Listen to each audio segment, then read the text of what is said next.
ஸ்ரீ போகர் வாழ்வியல் சித்தாந்த மையத்தில் இருக்கும் அனைவருக்கும் வணக்கம். எல்லாரும் எப்படி இருக்கீங்க? சூப்பராக இருப்பீங்க. இன்றைக்கி நம்ம ஒரு அற்புதமான ஒரு இதை பார்க்க போகிறோம். என்னன்னு கேட்டிங்கனாக்கா, நமக்குள்ளார சரீரங்கள் இருக்குதுன்னு நல்லா தெரியும், உடல் தெரியும். அதில் எத்தனை சரீரம் இருக்குதுன்னு உங்களுக்கு தெரியுமா? ஸோ அதை பற்றி நம்ம பார்க்க போகிறோம். இதை முழுசாக பாருங்கள், உங்களுக்கே நல்லா புரியும். சரீரத்தில் பார்த்திங்கனாக்கா ஸ்தூல சரீரம், சூக்ஷ்ம சரீரம், காரண சரீரம், நிர்வாண சரீரம், ஆன்ம சரீரம் அப்படின்னு 5 சரீரம் இருக்குது. நிறைய வெரைட்டி இருக்குது. இதில் 5 ரொம்ப முக்கியமானது. நம்ம அதை பற்றி கொஞ்சம் விளக்கமாக பார்க்க போகிறோம். ஸ்தூல சரீரம் அப்படின்னா என்னது? பிறந்ததுலேருந்து இறப்பு வரைக்கும் இருக்கிற நம்ம உடல் சார்ந்தது எல்லாமே. உடலில் இப்போ தூங்குகிறோம், முழிச்சுக்கிறோம், சாப்பிட்றோம், உடல் சார்ந்து எல்லாம் என்னென்னலாம் செய்கிறோம். எது செய்கிறோம்? நம்ம காலையில் எந்திரிக்கிறோம், முழிக்கிறோம், வேலை பார்க்குறோம், பேசுகிறோம், மற்றவங்களுக்கு கை கால் அசைக்கிறோம், நடந்து போகிறோம், விளையாடுறோம், யோகா பண்ணுறோம், ஸோ ஆஃபீஸ் போகிறோம். இந்த மாதிரி நிறைய விஷயங்கள் செய்யும் போது அந்த உடல் நம்ம எல்லாமே உடல் சார்ந்து நடக்கும்.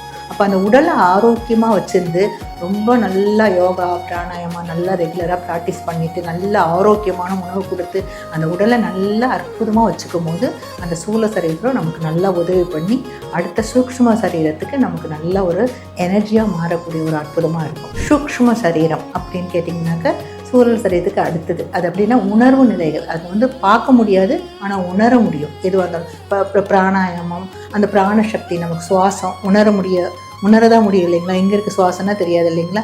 அப்போ அது உணரக்கூடியது. அதுக்கப்புறம் 72,000 நாடி நரம்புகள், நாடி ஓட்டம், அதுவும் அது இந்த சூக்ஷ்ம சரீரத்து தான். அதுக்கப்புறம் நமக்கு பஞ்சேந்திரியங்கள், ஞானேந்திரியங்கள், இது எல்லாமே இந்த சூக்ஷ்ம சரீரத்து தான். அது என்னென்னா உணர தான் நம்மளால் முடியும். உடம்புக்குள்ளே கோபம், உணர்ச்சி, அப்புறம் அகங்காரம், வெளிப்பாடுகள், இதெல்லாம் நமக்கு உணர தான் முடியும்.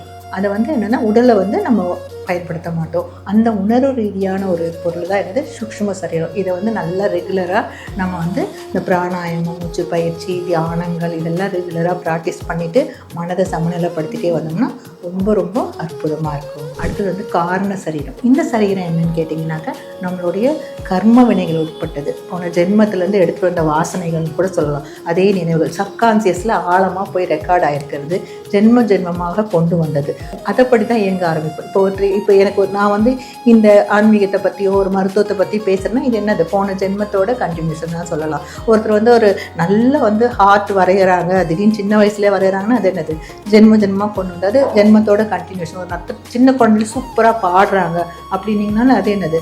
அதுவும் கொண்டு எடுத்துகிட்டு வந்தது தான். ஸோ அந்த மாதிரி ஒவ்வொரு விஷயம் இருக்கிறத நம்மளுடைய உள்ளுக்குள்ளேருந்து ஆழமாக பதிஞ்சுள்ள அந்த ஜென்மமாக கொண்டு வந்து அதுதான் காரண சரீரத்தில் பதிவாக இருக்கும். ஸோ அதெல்லாம் காரண சரீரம். இது நல்லா நம்ம டேலண்ட்டாக ஆகி நம்ம இது நல்லா உடல் ஆரோக்கியமாகவும் ஸ்தூல சரீரத்தையும் சூக்ஷ்மத்தையும் அற்புதம் வைக்கும்போது காரண சரீரம் நல்ல பதிவுகளை கொண்டு நம்ம நல்லா இயக்க ஆரம்பிக்கும். ஸ்தூல சரீரம், சூக்ஷ்ம சரீரம், காரண சரீரம்லாம் ஒரு அடுத்தனுடைய சரீரம் நிர்வாண சரீரம்.